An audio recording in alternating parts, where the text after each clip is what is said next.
Maths 2 में प्रश्न संग्रह 1.2 चल रहा था अपना, और 1.2 में हम लोग इसके पहले प्रश्न 5 तक पढ़ चुके थे। देखिए प्रश्न 5। अब हम लोग पढ़ेंगे प्रश्न नंबर 6। छठवां क्वेश्चन हम लोग पढ़ेंगे। प्रश्न 6 क्या है? नीचे दी गई आकृति के आधार पर प्रश्नों के उत्तर लिखिए। तो इसमें क्या है, एक ऐसा रेखा खींची हुई है और इस रेखा पर भिन्न भिन्न बिंदु हैं और उन बिंदुओं के भिन्न भिन्न निर्देशांक हैं, और हमें उस आधार पर यहाँ पे प्रश्न पूछे गए हैं और उन प्रश्नों के हमें उत्तर देने। तो अगर आप ध्यान से देखिए तो पहले हम रेखा को देख लेते हैं कि रेखा कैसी दी हुई है। देखिए यहाँ ये रेखा है, रेखा पे बीच में बिंदु ए है। बिंदु ए का निर्देशांक अगर आप देखेंगे तो बिंदु ए का निर्देशांक दिया है 0। बीच में बिंदु ए है और बिंदु ए का निर्देशांक कितना दिया है? 0। उसके बाद फिर आप देखेंगे तो यहाँ बिंदु बी है, बिंदु बी का निर्देशांक दिया है 2। बिंदु ए का निर्देशांक 0 दिया है, बिंदु बी का दिया है 2। फिर यहाँ बिंदु सी है, इसका निर्देशांक दिया है 4, और फिर यहाँ बिंदु डी है, इसका निर्देशांक दिया है 6। बीच में ये देखिए 3 बिंदु और दिख रहे हैं, 1 2 3, जिसमें इसका नाम दिया है पर इन 2 बिंदुओं का नाम नहीं दिया है। तो नाम नहीं दिया है तो हमें उसकी जरूरत भी नहीं है, लेकिन एक चीज तो समझ में आ रहा है कि 0 और 2 के बीच में यहाँ कौन सी संख्या आएगी। वो डायग्राम में उसने बुक में नहीं लिखा हुआ है, लेकिन हमें यहाँ पे अपने आप से ये लिख लेना है कि ये 0 और 2 के बीच में कौन सी संख्या आएगी। तो आप तुरंत दिमाग लगाइए कि 0 और 2 के बीच में कौन सी संख्या आती है? 1 आती है, तो यहाँ 1 आएगा। अब चलिए यहाँ आ जाते हैं। ये 2 है और ये 4 है। 2 और 4, 2 और 4 के बीच में कौन सी संख्या आती है? तो यहाँ आएगी 3। 0 1 2 3 4। अब यहाँ आप समझ गए क्या आएगा? क्या आएगा यहाँ पे? 5। अब देखिए अब सिस्टमेटिक हो गया ना। 0 1 2 3 4 5 6। सेम ऐसे इधर आइए, इधर भी देखिए 0 के बाद डायरेक्ट -2 दे दिया, तो बीच में कौन सा संख्या गायब हो गया? -1। तब चलिए पढ़ते जाते हैं। 0 -1 -2, तो यहाँ क्या आएगा? -3। फिर -4, तो फिर से देखिए 0 -1 -2 -3 -4। अब यहाँ क्या आएगा? -5। तो ये बीच की संख्या इसने गायब कर दिया था। हमें खुद से दिमाग लगा के सोचना था वहां कौन सी संख्या आएगी, वहां वो बिंदु का निर्देशांक क्या आएगा। तो अभी फिर से चेक कर लेते हैं। 0 1 2 3 4 5 6। इधर आते हैं। 0 -1 -2 -3 -4 -5 -6। चलिए तो रेखा का हो गया। अब क्वेश्चन देखते हैं क्या पूछ रहे हैं। पहला क्वेश्चन देखिए क्या पूछ रहे हैं। बिंदु B से समदूरस्थ बिंदु कौन से हैं? समदूरस्थ का मतलब होता है, यहाँ पे एक शब्द आया हुआ है समदूरस्थ, तो इसका मतलब होता है समान दूरी पर स्थित। तो हमें देखना है कि जो बिंदु B है, बिंदु B से समान दूरी पर स्थित बिंदु कौन से हैं। तो चलिए चेक करते हैं। ये हमारा बिंदु B है, तो B से 1 2 स्थान पे A है। एक बार आपको बाएं तरफ जाना, एक बार दाएं तरफ जाना। तो B से बाएं तरफ आएंगे तो 1 2, 2 स्थान के बाद A है, और B से ही जब हम दाएं तरफ जाएंगे तो 1 2 C बिंदु है। तो आप देखिए B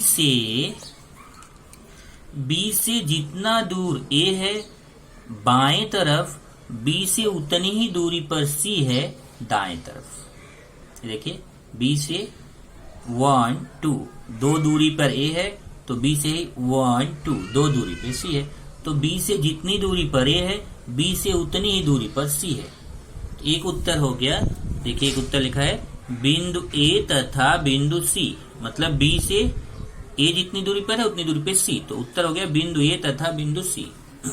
अगला देखते हैं और बी से कौन है।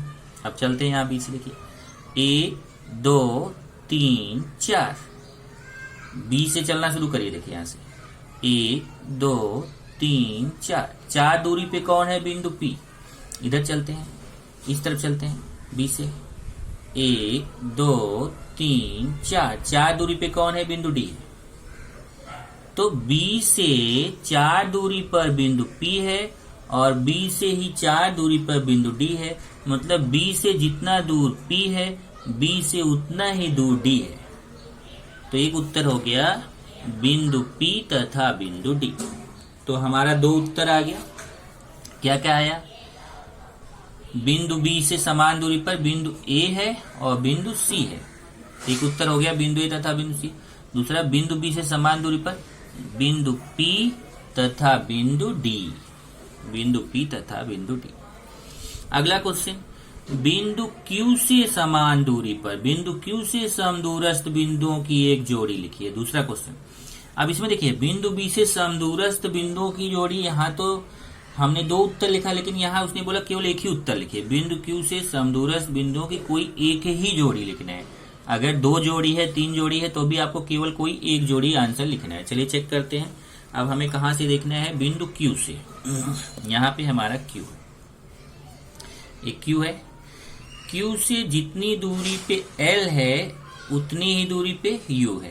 ये देख लीजिए, क्यू से 1 कदम पे एल है तो क्यू से इस तरफ 1 कदम पे यू है। तो उत्तर हो जाएगा एल तथा यू। तो बिंदु क्यू से समान दूरी पर स्थित बिंदु कौन कौन से, बिंदु एल तथा बिंदु यू। एक उत्तर तो ये हो जाएगा। दूसरा, बिंदु क्यू से जितनी दूर आर है बिंदु क्यू से उतनी दूरी पे पी है। देख लीजिए, क्यू से 1 2 दूरी पे आर है और इधर चलेंगे तो बिंदु क्यू से 1 2 दूरी पे पी है। तो बिंदु क्यू से जितना दूर आर है बिंदु क्यू से उतना ही दूर पी है। तो एक उत्तर हो जाएगा आर तथा पी। तो 2 उत्तर आ रहे हैं। एक उत्तर आ रहा है यू तथा एल और दूसरा उत्तर आ रहा है आर तथा पी।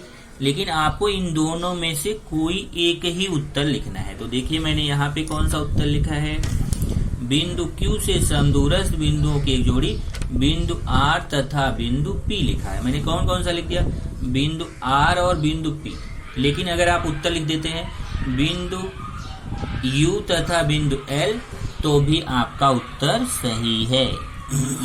चलिए अगला क्वेश्चन देखते हैं, तीसरे में दूरी निकालना। देखिए D U V, D P C, D V B, D U L ज्ञात कीजिए। 4 दूरी निकालना है।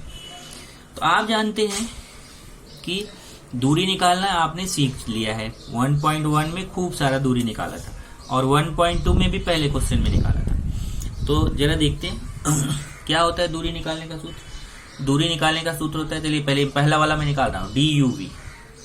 तो डी यू वी बराबर बड़ा निर्देशांक माइनस छोटा निर्देशांक, ये सूत्र होता है। अब देखते हैं कि u और v में कौन सा बड़ा है कौन सा छोटा। देख याद रखिए कौन कौन सा u v। चलिए देखते हैं, u का निर्देशांक ऋण 5 है और v का निर्देशांक 5 है। देखिए जरा ध्यान से, ये u का निर्देशांक ऋण 5 है और v का निर्देशांक 5 है। तो ऋण 5 और 5 में बड़ा कौन सा है, 5 बड़ा है, क्योंकि धन संख्या बड़ी होती है ऋण संख्या छोटी है। तो पहले बड़ा वाला मान फिर माइनस छोटा वाला मान। तो बड़ा वाला मान कितना है 5 और छोटा वाला मान कितना है -5। ये देखिए बड़ा निर्देशांक 5 फिर ये सूत्र वाला माइनस फिर छोटा निर्देशांक -5 बराबर ना। बड़ा वाला मान 5 है, छोटा वाला -5 है और ये सूत्र वाला माइनस है। तो जब 2 माइनस एक साथ आते हैं, मैंने बताया ऐसे जब 2 माइनस एक साथ आते हैं तो फिर ये दूसरे वाले में ब्रैकेट लग जाता है। तो अब ये 5 ये माइनस माइनस का गुणा +5 हो जाएगा। तो 5 और 5 कितना हो जाएगा, 10 हो जाएगा। अगला देखते हैं DPC। अब P और C के बीच की दूरी निकालना है। तो देखते हैं P और C। कौन कौन सा बिंदु याद रखिए, ये वाला निकालना, देखिए दूसरा वाला डीपीसी, तो डीपीसी मतलब पी और सी, तो चलिए देखते हैं पी और सी। ए हमारा पी बिंदु है, ए हमारा सी बिंदु है, तो पी का निर्देशांक कितना है -2, सी का निर्देशांक कितना है 4, तो पी और सी में बड़ा कौन है, 4 बड़ा है, -2 छोटा है। तो पहले कौन सा मान लिखेंगे, 4 लिखेंगे बड़ा वाला, फिर -2 लिखेंगे छोटा वाला। इधर देखिए पहले सूत्र लिख दिया, बड़ा निर्देशांक माइनस छोटा निर्देशांक, फिर बड़ा वाला मान 4, इस सूत्र वाला माइनस और छोटा वाला मान -2, फिर 4 माइनस माइनस का गुणा +2 और 4 में 2 जोड़ेंगे तो 6। अगला निकालना है डीवीबी। डीवीबी मतलब V और B में देखेंगे कि उसका निर्देशांक क्या है। चलिए चेक करते हैं। ये देखिए ये B है और ये V है, तो B का निर्देशांक 2 है, V का निर्देशांक 5 है, तो 5 और 2 में बड़ा कौन है, 5 बड़ा है और 2 छोटा है, तो 5 पहले लिखेंगे, 2 बाद में लिखेंगे। इधर देखिए डीवीबी बराबर बड़ा निर्देशांक माइनस छोटा निर्देशांक, बड़ा मान 5 है, फिर सूत्र वाला माइनस, छोटा मान 2 है और 5 में से 2 घटाएंगे तो कितना आएगा 3। फिर निकालना DUL, फिर वही सूत्र। अब हमें U और L देखना है। चलिए देखते हैं U और L।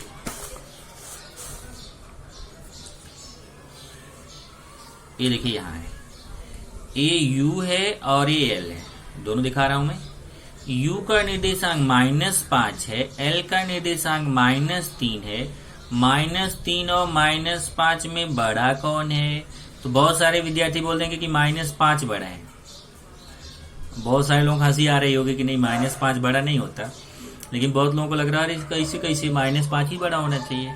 तो मैंने पहले ही बताया है कि -3 और -5, माइनस वाली संख्या में जो संख्या बड़ी दिखती है वास्तव में वो छोटी होती है। तो -5 और -3 में बड़ा कौन है, -3 बड़ा है, -5 छोटा है। तो इसको -3 को हम पहले लिखेंगे और -5 को बाद में लिखेंगे। चलिए देखते हैं। ये हमारा हो गया बड़ा निर्देशांक माइनस छोटा निर्देशांक। तो देखिए बड़ा निर्देशांक -3, फिर सूत्र वाला माइनस, फिर छोटा निर्देशांक -5। अब ये -3 तो ऐसे ही रहेगा, यहाँ माइनस माइनस का गुणा हो रहा है, तो माइनस माइनस का गुणा प्लस हो जाएगा 5, और माइनस और प्लस घटता है, बड़ी संख्या का चिन्ह लगता है। तो 5 में से 3 घटाएंगे तो 2 आएगा। बड़ी संख्या 5 है, उसके सामने प्लस है, तो यहाँ प्लस लगाएंगे, लेकिन प्लस यहाँ छिपा हुआ है। तो इस तरीके से आपका ये प्रश्न संग्रह 1.2 खत्म हो जाता है। हमारा प्रश्न संग्रह 1.2 चल रहा था। 1.2 में हमने इसके पहले 5 प्रश्न किए थे। आज हमने 6वां प्रश्न किया, प्रश्न 6, और प्रश्न 6 होते ही हमारा प्रश्न संग्रह 1.2 यहीं पे समाप्त हो जाता है।